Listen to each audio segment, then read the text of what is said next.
Hello students, welcome to Rahul chemistry classes.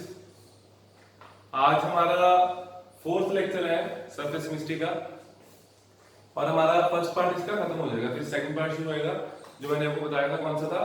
That is colloidal state. ठीक है, तो ये अगर मैं स्टार्टिंग में अगर आपको क्लास में डिक्टेट कराता चैप्टर तो हमें थोड़ा सा टाइम और ज्यादा लगता। ठीक है, तो आप लोगों ने अच्छा कोऑपरेट किया, साथ में आप लोग लिख रहे हो, है ना। इसमें आप लोग भी कंट्रीब्यूट कर रहे हो चैप्टर की पेस बढ़ाने में। तो ठीक है, जो सेकंड पार्ट है इसका उसमें आपको खुद कम ही लिखना पड़ेगा। ठीक है, ज्यादा मैं लिख पाऊंगा उसमें। ठीक है, अपने से कम लिखना है। चलो आज हम ये लेक्चर शुरू करते हैं और हमारा ये फर्स्ट पार्ट जो है आज खत्म हो जाएगा। ठीक है, तो let's start with today's topic. तो आज हमने पढ़ना है एंजाइम्स, सिर्फ एंजाइम्स। ठीक है, एंजाइम्स एंड कैटलिस्ट, क्या फर्क होता है? सोचो, एंजाइम्स और कैटलिस्ट में क्या फर्क होता है? एंजाइम आप लोगों के माइंड में आ रहा होगा कि सर एंजाइम बॉडी में होते हैं, है ना। कैटलिस्ट फंक्शन क्या है? दोनों का फंक्शन सेम है।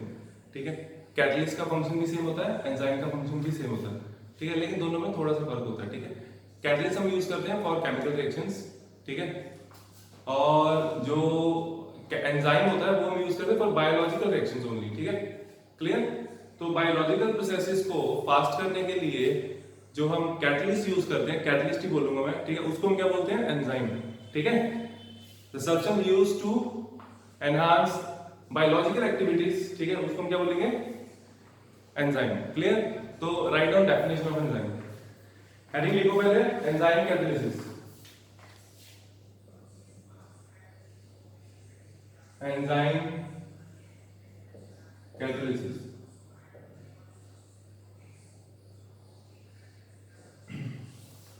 लिखो।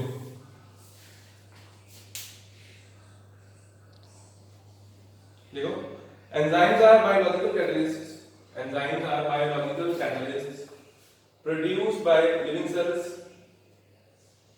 Produced by living cells which catalyze में z आएगा, which catalyze biochemical reactions in living organisms. Clear?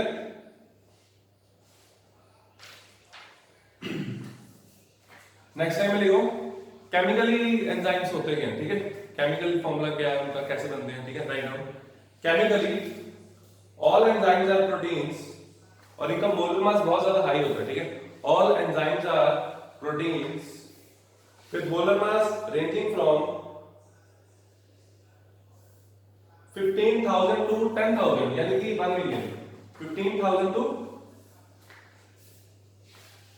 10 lakh. ठीक है, 10 lakh that is 1 million.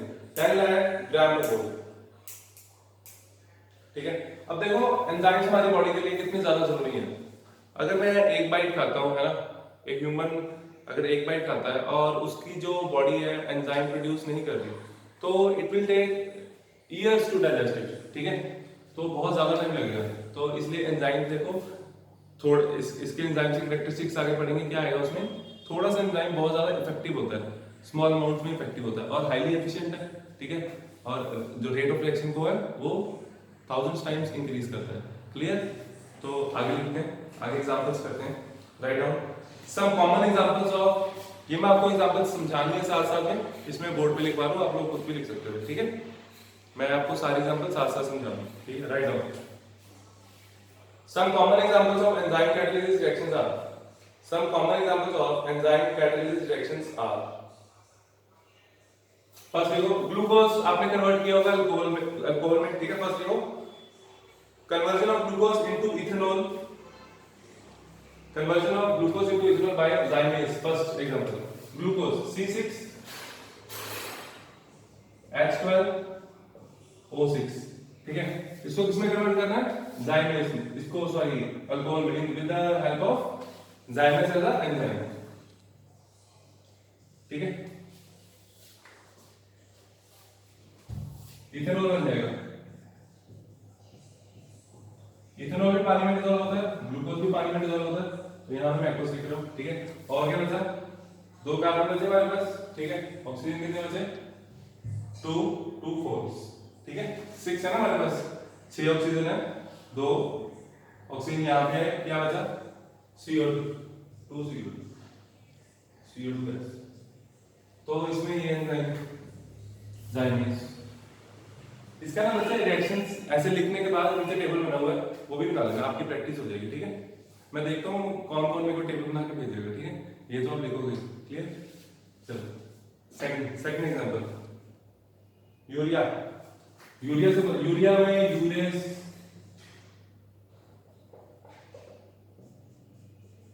Urea का फॉर्मूला हमने सॉल्यूशंस में किया था, न्यूमेरिकल किया था, है ना। क्या था? NH2 C double O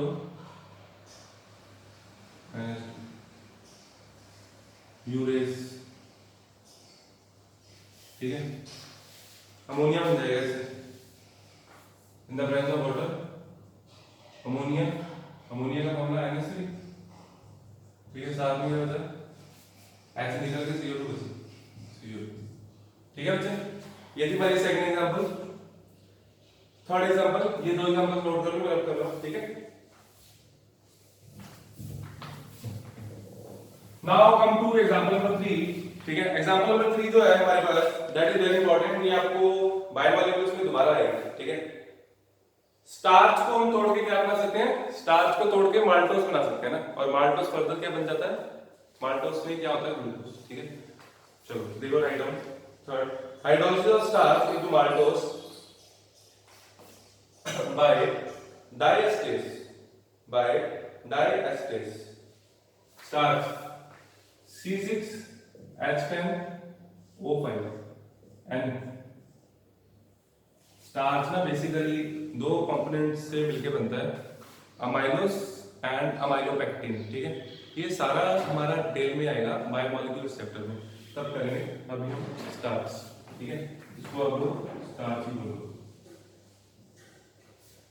starch की हाइड्रोलिसिस करने पे, ठीक है, टू टाइम ले लो इसको, ठीक है। क्या बन जाएगा? माल्टोस C12H22O11, ठीक है। और यहाँ पे क्या आ जाएगा? डाइएस्टेस। पहले बच्चे आप समझो, ठीक है, फिर लिखा करो, ठीक है, थोड़ा आसानी रहेगी आपको। लिख लो।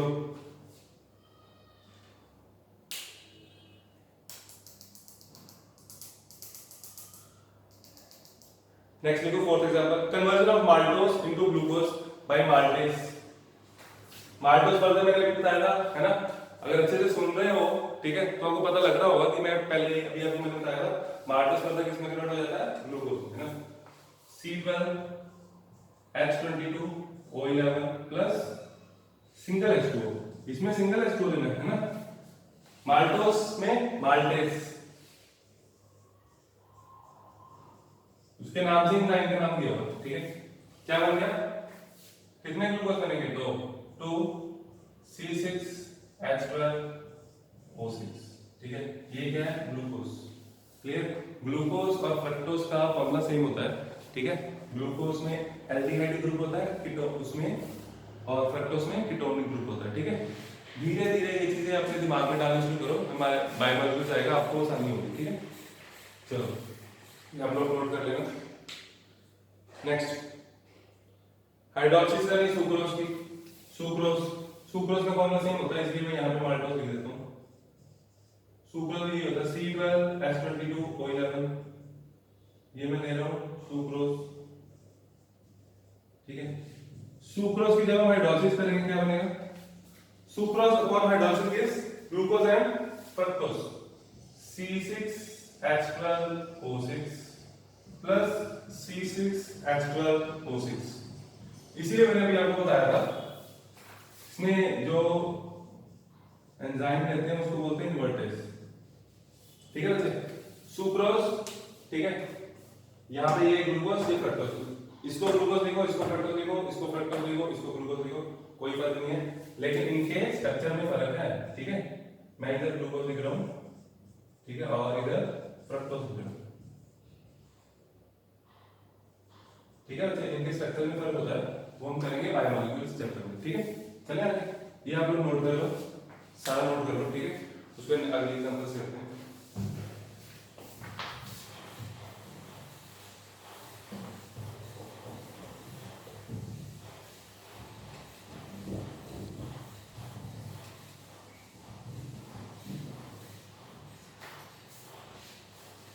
देखो आगे, नेक्स्ट लिखो एग्जांपल नंबर 6। एग्जांपल नंबर 6 आप छोड़ दो, ठीक है। एग्जांपल आगे लिखो, यूरिया वाली एग्जांपल हमने यूरेस वाली भी कर ली, ठीक है। बस और 8 जो एग्जांपल है आप लोगों की होगी एग्जांपल नंबर 6, है ना। 6 नंबर डाल के लिखो, देखो इन स्टमक, लिखो in stomach the pepsin. Pepsin जो होता है प्रोटीन को तोड़ता है ना, आपको पता है, ठीक है। लिखो in stomach the pepsin enzyme converts, in stomach the pepsin enzyme converts proteins into peptides, whereas in intestine the pancreatic trypsin converts proteins into amino acids by hydrolysis, ठीक है। चलो एक लास्ट एग्जांपल, मिल्क को curd में convert करते हैं with help of lactobacilli, ठीक है। ये आपने सुना होगा वर्ड लैक्टोबैसिली, ठीक है। राइट डाउन देखो, milk is converted into curd by the enzymatic reaction brought about by lactobacilli, ठीक है।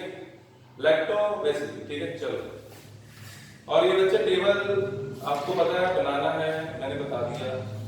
आगे characteristics of enzyme catalyst,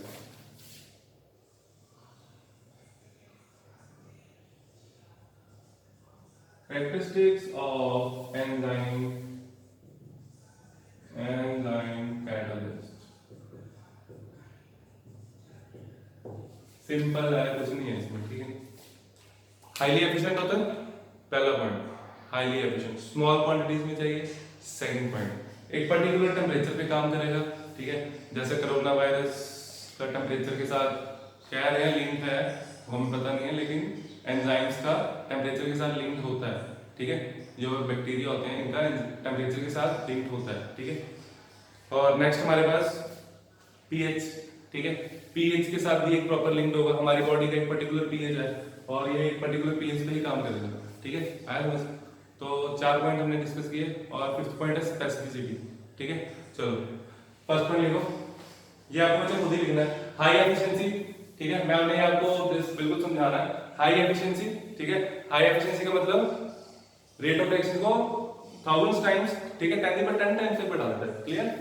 second point हमारा है एक्सट्रीमली स्मॉल क्वांटिटीज, ठीक है। थोड़ा सा एंजाइम बहुत ज्यादा इफेक्टिव होता है रेट ऑफ रिएक्शन को बढ़ाने में, clear. Third point is specificity, ठीक है। अब जैसे मैंने आपको एंजाइम्स कौन कौन से कराए, सुक्रोज में कौन सा एंजाइम यूज हुआ, आप लोगों को साथ साथ याद करवा दूं, ठीक है। सुक्रोज में कौन सा एंजाइम यूज हुआ, सुक्रोज इन्वर्टेज, माल्टोस में माल्टेज, और यूरिया में यूरेज, ठीक है। और ग्लूकोज को हमने कन्वर्ट किया अल्कोहल में किसके साथ, विद द हेल्प ऑफ जाइमेज, ठीक है। तो और कर्ड को किया लैक्टोबैसिली के साथ, पेप्सिन किया, ठीक है। तो आगे हमने अभी क्या स्पेसिफिसिटी कर रहे हैं, राइट। तो वही मैं आपको बता रहा था कि एंजाइम्स के नाम बता रहा हूँ इसलिए कि ताकि ये जो होते हैं क्या होते हैं, स्पेसिफिक होते हैं, ठीक है। मतलब कि एक पर्टिकुलर एंजाइम एक पर्टिकुलर रिएक्शन करवाएगा, ठीक है।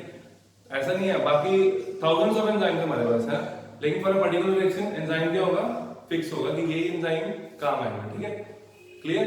जैसे लॉक एंड की मॉडल होता है ना, एक पर्टिकुलर लॉक है, उसको एक पर्टिकुलर की ही लगेगी, हमारे पास थाउजेंड्स कीज पड़ी है घर पे, लेकिन एक पर्टिकुलर लॉक एक पर्टिकुलर की लगती है। तो इसी तरह एंजाइम एक्शन होता है, ठीक है। For a particular reactant particular enzymes are used, clear. चलो नेक्स्ट पॉइंट, ये बच्चे एग्जांपल्स के साथ सारा लिखना, ठीक है। ऑप्टिमम टेम्परेचर, इसके ऊपर वाला पॉइंट, ऑप्टिमम टेम्परेचर, हमारी बॉडी कितने डिग्री में काम करती है, 37 डिग्री सेल्सियस, ठीक है। तो एंजाइम्स भी इसी टेम्परेचर पे अच्छे से काम करते हैं, ठीक है। अगर हम इसमें वेरिएशन करेंगे टेम्परेचर में तो एंजाइम्स की वर्किंग वेरी करेगी, क्लियर। ऑप्टिमम पीएच, और हमारी बॉडी का पीएच कितना 7, तो ये भी अप्रोक्सीमेटली 5 to 7 पीएच में अच्छे से काम करते हैं। क्लियर? नेक्स्ट पॉइंट है regular activity, control of activity of enzymes. The action of the enzyme catalytic reactions are controlled by various mechanisms and are inhibited by various organic and inorganic molecules।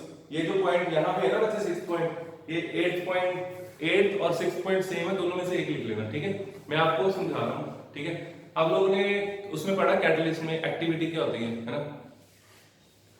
Promoters पढ़े क्या होता है ना? Promoters. ठीक है, तो इसमें वर्ड क्या दिया हुआ इसमें, उसको बोलते हैं कोएंजाइम्स। ठीक है, 8 पॉइंट जो है वो क्या है, प्रमोटर्स को एंजाइम्स, जब हम एंजाइम्स करेंगे उनको क्या बोलेंगे, प्रमोटर्स को कोएंजाइम्स। ठीक है, जो उनकी एक्टिविटी को क्या करते हैं, फास्ट करते हैं। प्रमोटर्स के साथ क्या पढ़ा था, पॉइजन। ठीक है, और यहाँ पे पॉइजन को क्या बोलेंगे, इनहिबिटर्स। ठीक है, चलो influence of inhibitors and poison, ये सारे मैंने आपको समझा दिए। आगे हम mechanism of enzyme catalysed reactions. ठीक है, ये करते हैं बच्चे। आपको अगर एक बार नहीं समझ आया दोबारा सुन लेना। ठीक है, आगे हम करते हैं मैकेनिज्म्स। लिखो mechanism of enzyme catalysed reactions. Mechanism of enzyme catalysed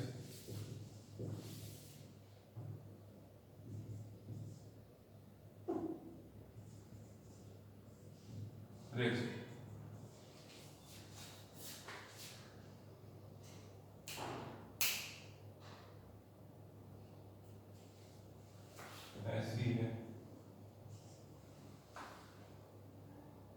enzyme catalysed reaction. ठीक है, तो इसमें देखो क्या है, हमारे पास रिएक्टेंट है, रिएक्टेंट को इसने Z से डिनोट किया, मैं Z से ही करता हूं, S से किया, इसमें सबस्ट्रेट बोलता है इसको। ठीक है, एंजाइम प्लस सबस्ट्रेट, सबस्ट्रेट का मतलब रिएक्टेंट। ठीक है, दोनों आपस में जैसे लॉक एंड की मॉडल होता है, बिल्कुल वैसे ही आपस में जुड़ जाएंगे। ये बन जाएगा एंजाइम सबस्ट्रेट कॉम्प्लेक्स। ठीक है, ये बन गया हमारे पास ES, और ये रिएक्शन फास्ट होगी और रिवर्सिबल होगी। ठीक है बच्चे, नेक्स्ट ES क्या बनेगा, प्रोडक्ट में कन्वर्ट होगा। ठीक है, and then ES can convert into enzyme product associate. ES enzyme क्या करवा देगा, उसको प्रोडक्ट में कन्वर्ट कर देगा, EP बन जाएगा ना, EP। ठीक है, और फर्दर क्या होगा, सिंपल EP जो होगा एंजाइम प्रोडक्ट, एंजाइम मिला तो एंजाइम मिला प्रोडक्ट मिला। ठीक है, इसकी जो थ्योरी है वो आपको खुद लिखनी है, पेपर में ये नहीं है ना। ठीक है, लेकिन एक पता होना चाहिए कि एंजाइम जो होते हैं बहुत ज्यादा स्पेसिफिक होते हैं। स्पेसिफिक का मतलब एक जैसे प्रॉपर लॉ के लिए एक प्रॉपर की होती है। ठीक है, इसी तरह for a particular reaction only a particular enzyme is used. ठीक है, हमारे पास थाउजेंड्स ऑफ एंजाइम्स हैं, ऐसा नहीं हम कोई भी यूज करते हैं। ठीक है, तो ये सारी चीजें आपको पता होनी चाहिए। क्लियर? चलो ये सारा लिख लेना, आगे लॉक एंड की मॉडल है वो हमें नहीं करना। ठीक है, now come to next topic and last topic of this first part, shape selective catalysis by zeolites. ये नोट कर देना। ठीक है, ये अगर मैं एक बार दोबारा बता दूं, देख लो, enzyme plus substrate ES complex बन जाएगा। ठीक है, एंजाइम सबस्ट्रेट, आगे एंजाइम का काम है प्रोडक्ट बनवाना, एंजाइम साथ में रहेगा प्रोडक्ट बन जाएगा, और बाद में एंजाइम जो है वो अलग हो जाएगा, प्रोडक्ट अलग हो जाएगा। ठीक है मुझे, now last topic, shape selective catalysis by zeolites. Shape selective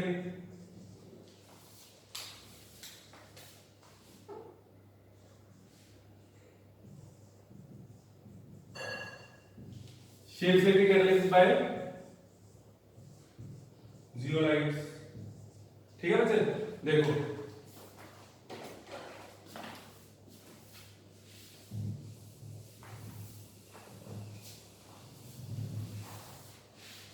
बहुत नीचे आ गए हैं ना, शेप सेलेक्टिव कैटालिस्ट,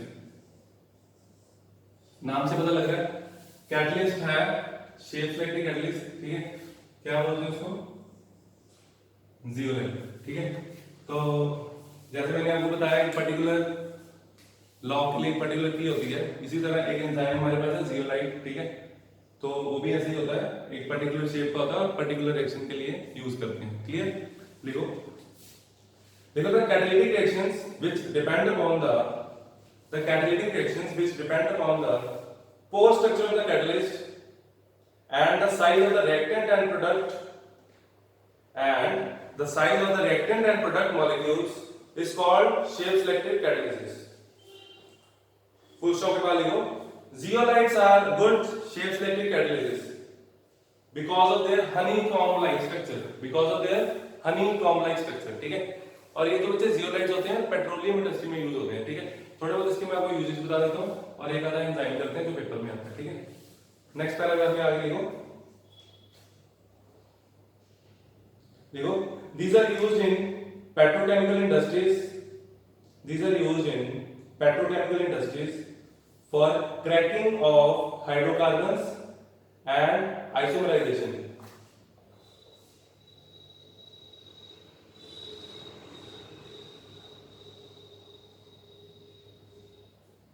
एग्जाम्पल लिखो आगे, एक और एग्जाम्पल,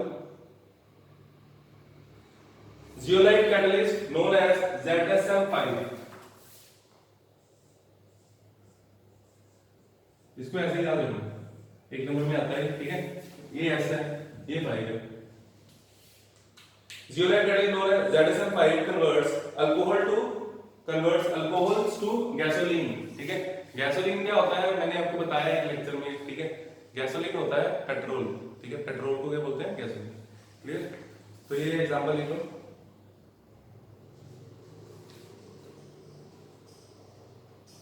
खत्म आपका बच्चे फर्स्ट चैप्टर, फर्स्ट पार्ट खत्म। आगे है कैटलिस्ट इन इंडस्ट्रीज, ठीक है। इंडस्ट्री में कैटलिस्ट कहाँ यूज होते हैं मैंने आपको बताया था, हैबर प्रोसेस, कॉन्टैक्ट प्रोसेस, है ना। आगे जाके फिर से आएंगे, वो आगे हैं, ये टेबल आपको बनाना है, मैं समझाता हूँ, ठीक है। देखो